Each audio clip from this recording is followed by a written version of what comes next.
Partition, yeah. Confidence. Let's get it right the first time. See, I should have faked it till I made it. And on the other side of the room, there was a guy named Roger Luenga trying to run a meeting. And he came over to complain. I saw him come in, he's in the back of the room. And pretty soon he's got his pen out, he's taking some notes. And then by the time the break came around, which I procrastinated as much until I saw people squirming, I called the break, Roger came up, we got to talking, he invited me up to Lansing. That never would have happened but for having 200 and some people do this roar. So see, you never know, when you're up on a stage giving a talk, you never know what doors it might open for you. Such enthusiasm. So let's get back to humor. Any of you, I asked if you flew on Southwest Airlines. Raise your hand if you flew on Southwest Airlines. Did you have fun? Yes. You did, but not much, it appears. Southwest Airlines, their culture is based on giving their customers fun. That's a big part of who they are. I mean, they got to fly and all of that stuff. But you know what the number one criteria is to get a job at Southwest Airlines? It comes ahead of education, qualifications, or experience. The first thing they're looking for, you know what it is? Humor. A sense of humor. That's right. Hopefully not for pilots, but for everybody else, that's number one. We're going down both, but we're having fun in the cockpit.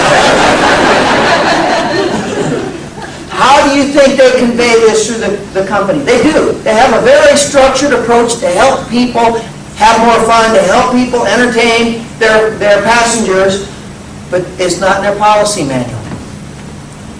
They don't give people classes on how to have fun and how to tell jokes. How do you think they convey this through their organization? From the top down, well, so, yeah, Herb Keller is a great example.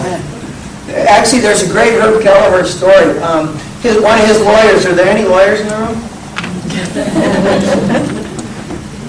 You want to come up and tell us some lawyer jokes? His lawyer calls him up and says, Herb, we got a problem. Some other airline is using one of our trademarks. What would the typical CEO do upon finding that somebody else is using their trademark? Get an injunction. Call the lawyers, get an injunction. State Farm is calling themselves the no problem people. What would Roger do? He'd call you, right? He calls two birds.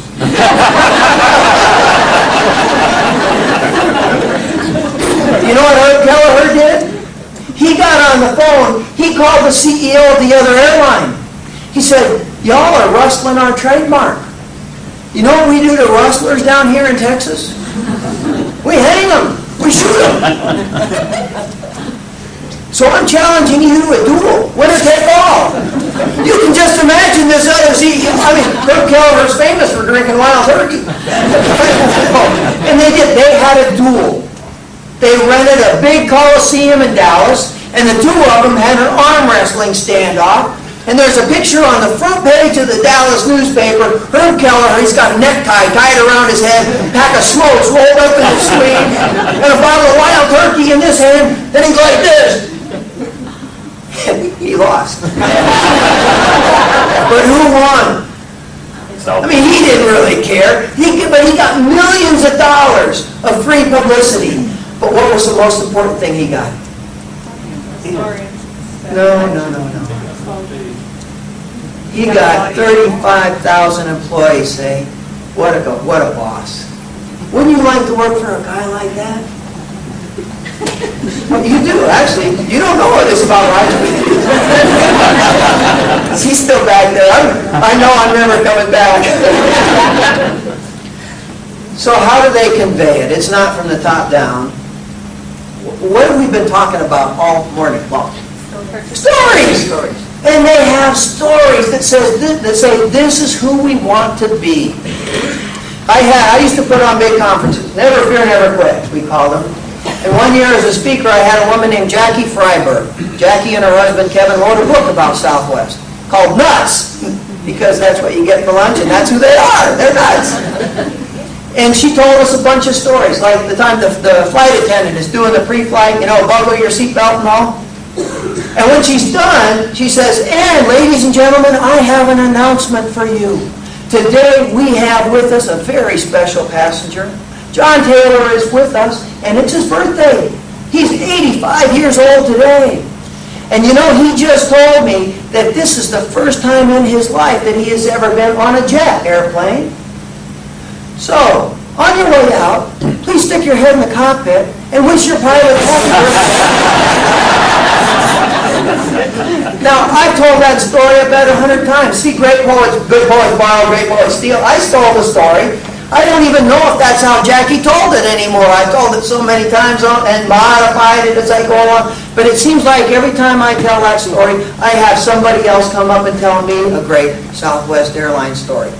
Recently, somebody came up and said, you know, I was flying Southwest, when the flight attendant is going through the instructions and the gas mask drops down. Yeah, the oxygen mask drops down. Okay, let me just take a quick digression here. You're not going to believe this, but I did that on purpose. Why? Because one time I didn't do it on, I said the gas mask, and everyone kind of looked at me, and I looked out, and then people started laughing, and oh yeah, the oxygen mask, and everybody laughed. And so now whenever I tell that story, the gas mask, and I kind of look stupid, and everybody sort of, feels sorry for me maybe, I don't know. But it works. Pay attention. What works? If it works, do it again. Make it better. Keep doing it. So the gas mask, the oxygen mask drops down, and she says, ladies, if the oxygen mask drops down and you're traveling with small children, put your mask on first. Now look at those kids, because you'll never have a better chance to prioritize. Who couldn't tell that story? And see, you'll hear the same story from different flight attendants. Why? Because they've heard the story, they said, oh, I can do that. Anybody can tell that story. One time, and I sometimes use this when I have recalcitrant audiences that do not get audience participation very effectively. I do this because I heard this woman came up at a break one time and told me about a time that her husband was flying to Albuquerque from somewhere, and the flight was delayed by 6 hours. And in the next bay, the flight to Denver had been delayed by 8 hours. What do you think was going on in these waiting rooms? Happy people, right? Oh, look at all this free time. No, it was misery, wasn't it? And the lady behind the counter, the take the ticket lady, what do you call them? Yeah, the take the ticket lady. She comes up, she turns on her microphone, and she says, ladies and gentlemen, I know our flight is delayed, but I'm looking out there at all you grumpy, grouchy people. Don't you know that's bad for your health? To be grouchy and grumpy? Why, you could die. So we're going to have to cheer y'all up. So we're all going to sing. Come on, Albuquerque, sing with me. Row, row, row, row, row, row. Oh, Albuquerque, what a bunch of deadbeats. Denver, let's show them how it's done. Row, row, row. Albuquerque, you going to let them, there's fewer of them, are you going to let them show you up? Row, row, row your boat, row. She's going back and forth. Pretty soon, they're standing up on their chairs. Row, row, row, row. Some guy's walking by on his way to San Francisco. He goes, whoa, they're having more fun in Albuquerque. Maybe I'll go there. That is a great way to wake your audience up. You get them singing back and forth. Any one of you can tell any of those stories. All it takes is a little bit of practice, doesn't it? So, where do you find funny stories? How about Reader's Digest? There is a story. Any of you ever get bits and pieces or see it? It's a little, you can fit in your pocket kind of thing. There is a story that I always close with. I closed yesterday afternoon with this story. The Elmo story, I call it, because it's about Elmo the mule. I stole it from them. That little story. Of course, I made it a whole lot better. I better have. I've told it about 300 times. No, probably 3,000 times. I don't know. It's on my website. That's my demo video now. But I stole the story. You can do it too. Now, I bet you thought that you were off the hook because I've been... I did, sir. Are you ready? Sure you are. Come on. Do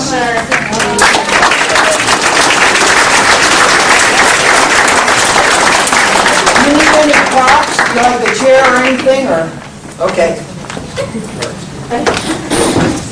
My name is Cindy Swanson. Most of you know I love to talk. Not necessarily in front of an audience, but I'm going to tell a story about facing your fears that I learned just last week. I am deathly afraid of the water. All my life, I've not learned to swim. If it gets up to here, I'm shaking, I'm nervous. My dear friend called and said, hey, we're going to go on a vacation for 4th of July. Great, I'm excited. I need a vacation. I work long time. So she says, we're going whitewater rafting. You got to be kidding me. Said, maybe I'll just sit on the side and watch. Okay. So we get down to Tennessee. This is a river where the Olympics were held. Okay, no little river, big waves, big dips, big rocks. They're called rapids, dear. Yeah, okay, thank you. Being that I don't know water, that's helpful. So we're driving along, all along the river, there's all these rafting companies, and we stop, and they're full, and you know, you can imagine my excitement. Next one's full, the next one's full. We pull up to a rickety old rafting company. Yeah, we can take all 10 of you. Oh, my Lord. I have to do this. So I said, all right, I'm going to have to do it. So I get on the gear, get on everything. Their bus won't start. Yes! Thank you, Lord, for looking out for me. Another bus pulls in to take us. We get down to the river. It's 10 to a raft. So only 6 of us can go in one, so my friend and I have to go in another. The raft in front of us gets loaded up, takes off, immediately hits a rock, and everybody goes out of the water. I'm scared at this time. I'm standing there thinking, do I really want to do this? Okay, my children are grown. Okay. All right, it's now or never. She's like pumping me on. Come on, you can do it. You got a life jacket. It'll hold you up. I'm thinking, are you sure? Are you sure? I get in the boat. We start going, cruising down the river. We hit our first rapid, and that water come up over our head, and I peed my pants. Yes! I did that overnight. By the end, I wasn't afraid to do the rapids, but I still won't get in the water.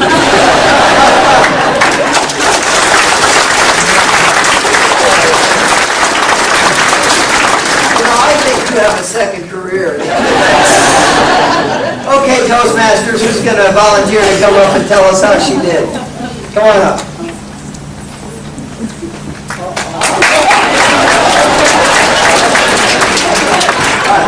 Jim?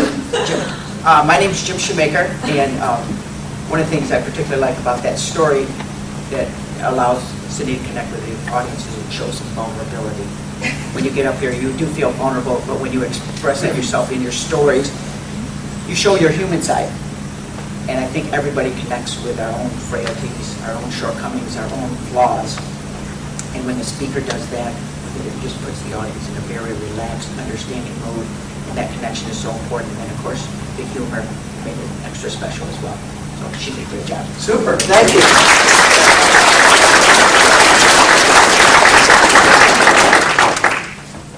You know, I think that's a key point, that being the willingness to be a little vulnerable, to tell some stories about yourself. There are motivational speakers, and I frankly think that's an oxymoron. When people accuse me of being a motivational speaker, I can't speak motivation into you.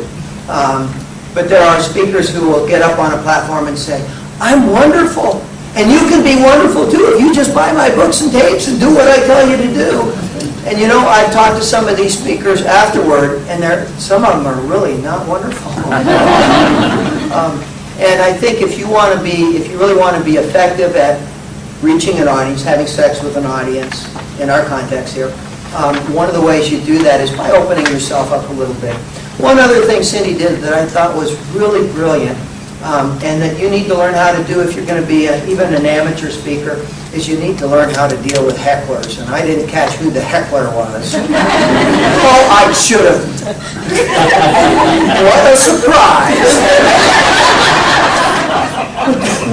The best way to deal with hecklers is you sort of flow with them. Oh yeah, and you say, and then you go back to your story, you know. But that is something that you're going to have to learn how to deal with if you do a lot of speaking, is the over-enthusiastic participator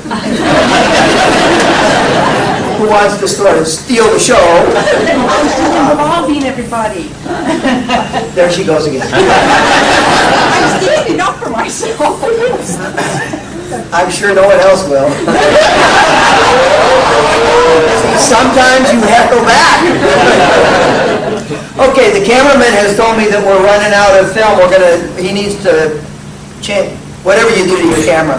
So let's take about a 7.5-minute break. By the way, this is something else I always do. It is a real challenge getting your audience back on time. And if you give them an odd number, 7 minutes and 38 seconds, I don't know why it works, but that seems to work better to get people back than saying we're going to take a 10-minute break.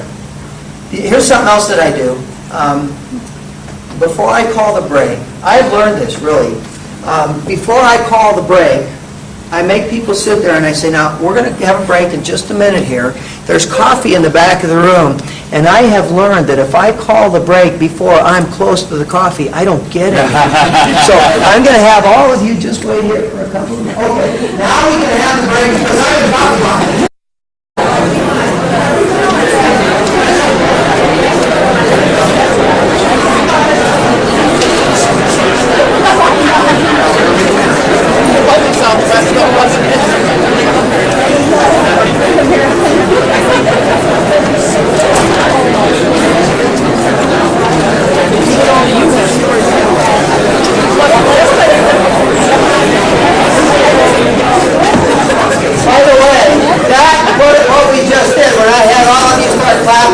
That's another little trick of the trade.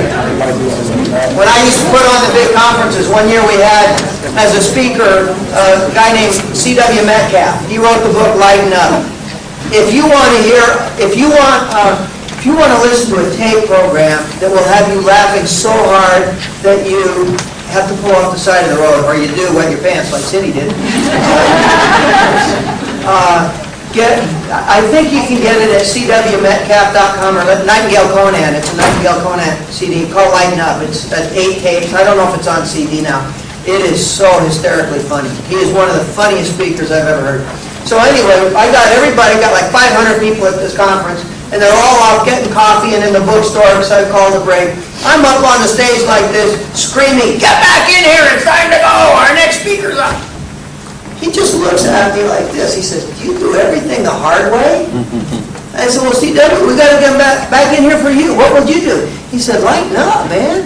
He said, "Get all the people who are in here to start clapping. Everyone out there is going to think they're missing something and come running right back in." It works like a charm every time. Well, except for this chair and that chair and that chair. But it usually works. Okay, are there any questions? Emmy, we planned this in advance. Yes. Joe, I started a new job on Monday. Now, okay, here's another trick of the trade. If you're in an audience like this and you have a question for the speaker, you don't address the speaker with your question. And you started to do it really well because she started talking about stand up.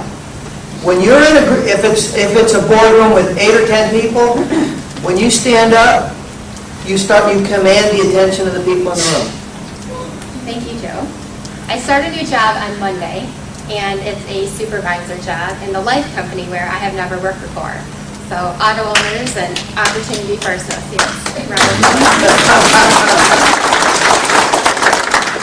My question is, the first day I scheduled a brief meeting with the staff because I want to get to know them. I titled the meeting, Getting to Know You.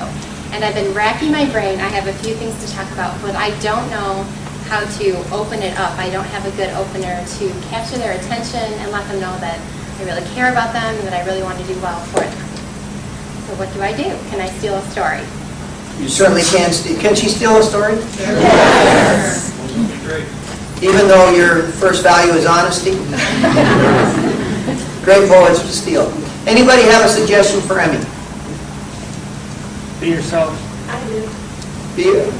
Does it have to do with whitewater rafting or being in your pants?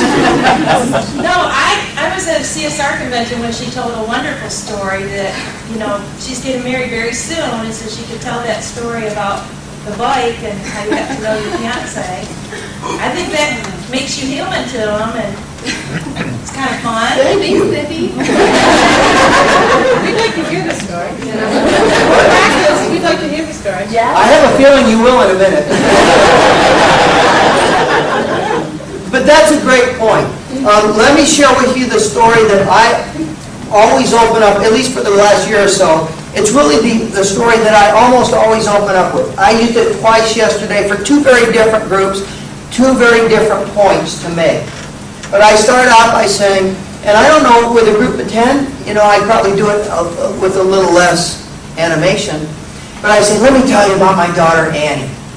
Annie is 25 years old. Annie goes through life at 180 miles an hour. Annie was born going 180 miles an hour. Just boom, boom, boom. Nothing gets in her way.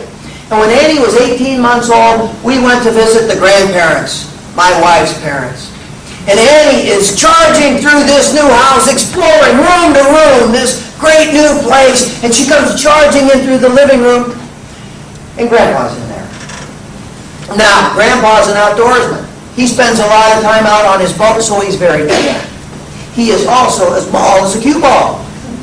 And Grandpa is sitting there in his reading chair, and he has these little square Ben Franklin reading glasses down on the end of his nose, with a book in his lap.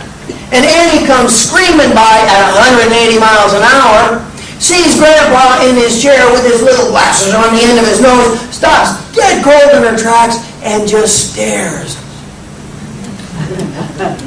Have you ever gone to the zoo with a 2-year-old and seen the look on that child's face when they see their first giraffe?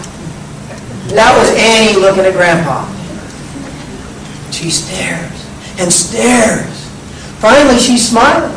And then she laughs.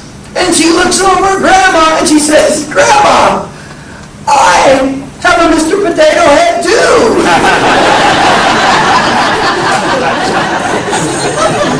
Now, if I were talking to your group, I might share that story and say, my goal, working with you as a supervisor, is to help you stop looking in the mirror and seeing Mr. or Mrs. Potato Head, because I think some of you have a lot more potential than you see in yourselves. And my goal is to help bring that out, to help you look in the mirror and see who you really are and not pretend to see less. The Bible, and I often will reference biblical scripture, although I also reference Taoist and Buddhist and other scripture, but there's great wisdom in there. Whatever your religious beliefs are, there's great wisdom in the ancient wisdom. And the Bible asks the question, who'd light a candle and put a basket over it? And I know every morning, that's my challenge. How do I take the basket off my candle today? And I want to help you take the basket off your candle, not just to look in the mirror and see who's really there, to look in the mirror and see who could be there. Who could be there looking back at me if I really were living up to my full potential? And that's how I might open it up. Now, one more thing before I have you come up and tell us about your bike and your boyfriend. When I am giving a talk, if I feel like I'm putting a lot of energy into it, and then I watch the video that Greg has done for me later, I look flat as a pancake. If I don't feel like I'm way over the top, then I come across to you, my audience is being flat. Have you ever gone to a play and seen the actors close up afterward? How their faces are all caked with makeup? They look like clowns from up close. Even though when you're looking at them from the audience, they look like normal people. It's the same thing with you. If you're talking to 100 people and you don't feel like, I must look like Bozo the Clown up here jumping around, you will come across to them as being sedate or even flat. You've got to feel like you're over the top if you want them to feel like you're being passionate about your topic. And that's one. Greg, do you do work on the side? Yeah. Talk to Greg here Tell him that you want to give a talk, that you want him to videotape your talk, and then watch it. And if you're like me, you'll hate doing it. It'll be embarrassing, it'll be humiliating, but if you don't watch your performance, critique your performance, have these Toastmasters come sit with you and give you suggestions on it, you won't get better. You've got to watch what you're doing if you want to get better. And now, 180 of us are going to watch Emmy do what she does so she can get better. Are you ready? Come on up.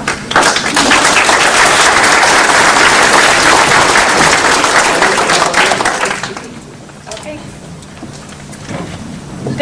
Thank you all for coming to this meeting, getting to know you. As I have said a million times, I'm really excited to be here and for this opportunity. And I have a lot to learn. You know, I am the new kid on the block in the life company. And there are two things, though, that I do know. And two things that I can help you with, and they're two very important life lessons, and I'll tell you this in a story. You can write these down if you want, because they're pretty good. The first one is you have to have faith in something bigger than yourself. You have to know that although you don't know why you're an underwriter at Auto Owners, and then you come to the life company, that there's a bigger plan, and people have faith in you and have faith in that plan. And the second one is always wear underwear when you ride a bicycle. That brings me to my story. It's a hot summer's day and I was 8 years old. And I felt like $1 million because I had just won $10 whole in a writing contest. I wrote about why I love to live in Michigan, and what I wrote I don't even remember. Regardless of that, I was living with my grandparents at the time because my parents were building a house. And there was a garage sale down the road, and talk about fate. There was a bike at this garage sale, a blue one with a basket, with an S on the seat for Sanborn, my last name, and it was $10 exactly. I bought the bike, and I hurried home, and I had this older brother who was very jealous. Not only that I'm so smart and won this writing contest, but also that I had a shiny new blue bike. So I let him drive it. I hopped on the back in a hurry, and I had my little feet out there with no shoes on. We're driving along a dirt road, and my brother turned sharp. My foot went in the spokes, and it was a horrible accident. My cousin's in the room. She can tell you a little about it, too. Her mom actually drove me to the hospital. But I cut off 3 toes. I'm walking. I'll get to the part later where it's better. But I cut off 3 toes, and my brother drove me off the road, and it peeled the skin up all the way past my knee. The bones from my toes were jammed in my knee, they found later, and my entire leg was covered in gravel. So I went to the hospital and I spent a lot of time there recovering, and they thought I would never walk again. And if I did walk, I would have no sense of balance, and today I'm wearing heels. So these are plastic surgery. So this brings me around to why you wear underwear. That day, Grandma didn't do all the laundry, and I was in a hurry to buy a new blue bike. So not only was I not wearing shoes, I was not wearing underwear. And this is a story my mother will tell for the rest of my life, and also one she told to my now fiance, about how I met him. After that, as you can imagine, I was terrified of riding a bike. And my dad would not always only joke about the whole underwear issue, but he would also joke a lot about the fact anytime a man can get me to ride a bike, that is the man that I will marry.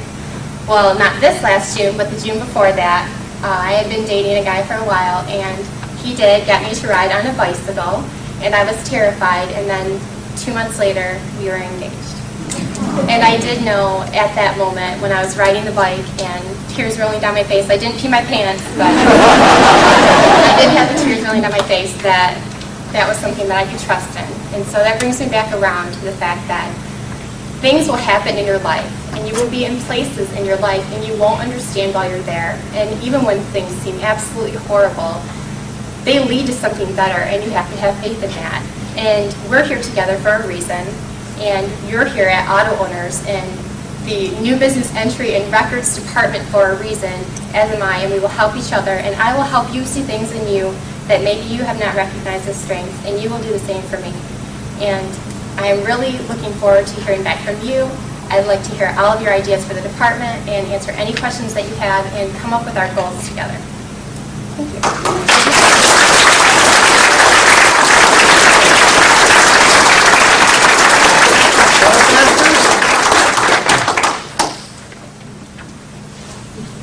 one of the Toastmasters who hasn't been up here yet. Come on.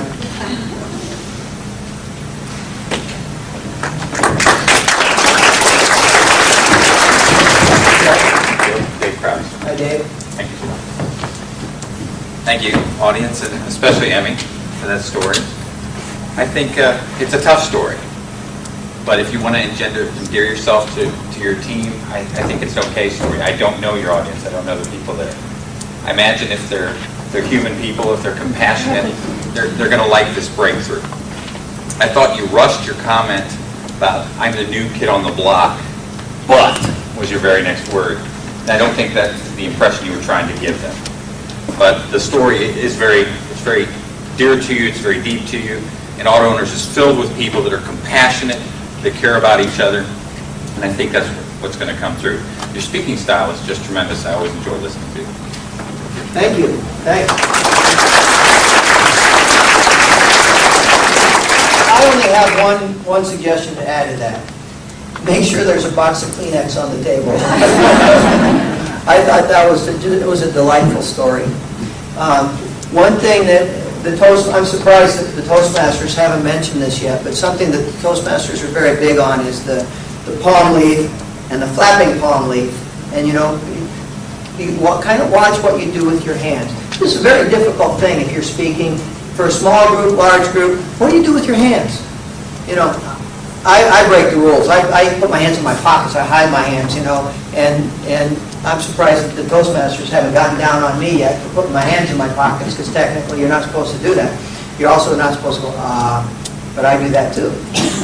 One of the things that I would say for the Toastmasters, and all of you, Toastmasters is a great experience. Toastmasters can teach you a lot about speaking, can give you a lot of confidence. It can also give you some bad habits. Ladies and gentlemen, fellow Toastmasters, you need to pay such close attention to your openings and your closes. You want to, see, there I go. You want to grab your audience by the collar and drag them in and say, you've got to listen to me. Somebody who can do that is going to be far more effective than the professional. I don't care if you've never given a speech before. When I was doing my big conferences, I'll tell you this. I hired professional speakers. Mark Victor Hansen, who's the co-author of Chicken Soup for the Soul. People of that caliber. Ed Foreman, a professional speaker. The very best evaluations we ever had were for Angie Lee.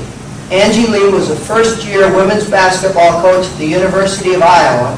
She had just taken her team, I believe, to the final 8, something like that. Totally unexpected. I called her up and said, how'd you like to come here to talk to our 500 people at our conference? She said, I can't do that. I've never done it before. She came out, she gave a dynamite talk. She talked about how her father, when she graduated from high school, gave her a broom. A new broom to sweep away all of the stuff from the past. People were in tears. I was in tears. It was just, and why? Because she was genuine. And she spoke with such passion. She grabbed us from the very beginning, yanked us by the collar, pulled us and said, you've got to listen to me. And then the other thing that most speakers struggle with, I struggle with this in particular, is you've got to close with a bang. For years, I still do this way too often. I sort of fizzle out and say, well, that's all, folks. Any questions? Okay, I guess that's it. That is you ever seen the intersection of a balloon and a safety pin? That's how you want to end, with a bang! You don't want to just sort of see the air kind of fizzle out. So now, I close with my elbow story. I jump up on the table or the chair or whatever. I tell my story, and then I close with my 7 favorite words. But that gets me to the paradox of spontaneity. You want to be really spontaneous as a speaker. And the best way to be spontaneous, have your stories so well memorized, you don't have to worry about them anymore. You've told the story so many times. If you woke me up in the middle of the night and said, told me the first 3 words of my Porsche story, I could finish it. That allows me to not worry about, gee, am I going to remember the punchline, but rather to be paying attention to my audience. Are they getting this one? Are they with me? Do I need to go a little faster, a little slower? And you know what? You don't have to have a whole lot of stories, but if you have a couple of them that you know cold, that can help you be more spontaneous. Winston Churchill once said, "It only takes me 30 minutes to come up with a spontaneous remark." But before he'd go to a party, he would write out some spontaneous remarks, practice them in front of the mirror, and everybody thought he was such a genius. Well, he was, because he was prepared to be spontaneous, and that's the paradox of spontaneity. Any other questions? Boy, we took 20 minutes on your question. I never get questions. I don't know why I even ask anymore. So let's talk about a couple other things. What is this? Outline. Well, yeah, it's either a tool or a crutch. And let's talk about tools and crutches for just a minute. Do you use PowerPoint slides if you're giving a talk? Sometimes. I heard a yes and no and a sometimes. Well, you need to be, if it's a tool, use it. If it's a crutch, don't. Far too many speakers use slides, use PowerPoint as a crutch. And sometimes you even see them talking to their slide. As you see in point 5, a slide stands between you and your audience. And the advice I give you is never use it unless it reinforces a key point. The exception is if you're on a big stage and there's a big screen and somehow the slide can be behind you reinforcing the point you're making, but it's not interfering with you and your audience, that's okay. You want to see a master of that, go to Google and type in Steve Jobs, comma, what's the big convention Apple has every year? Their users convention?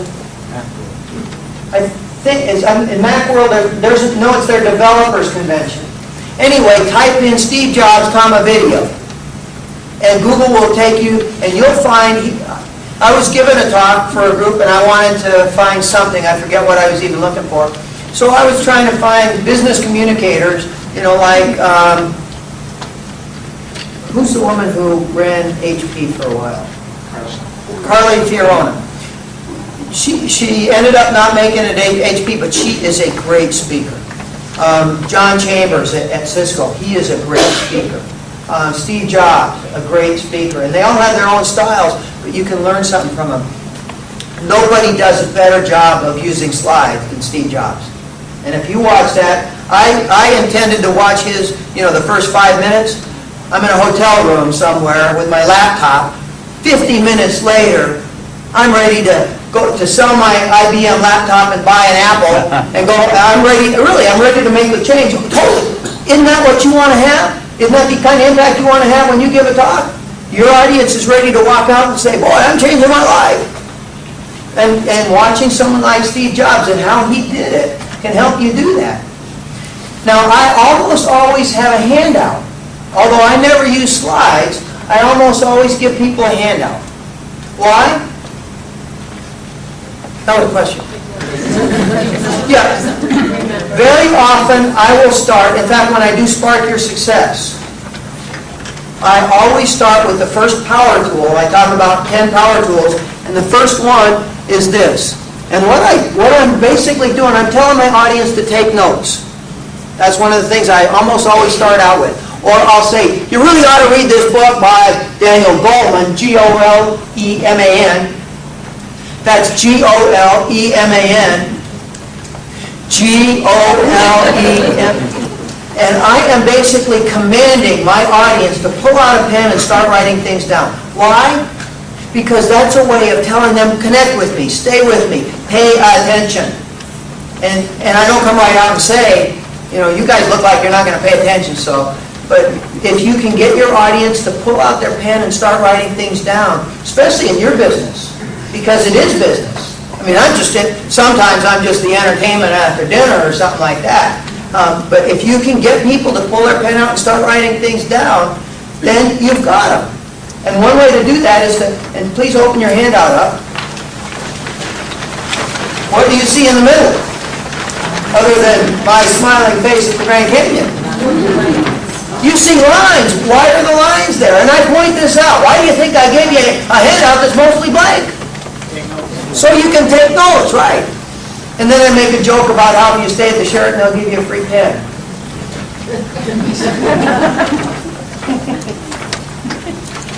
The other thing is, if you look at the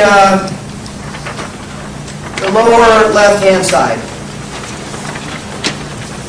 you know, as I mentioned, I'm not a market-driven speaker. I'm a mission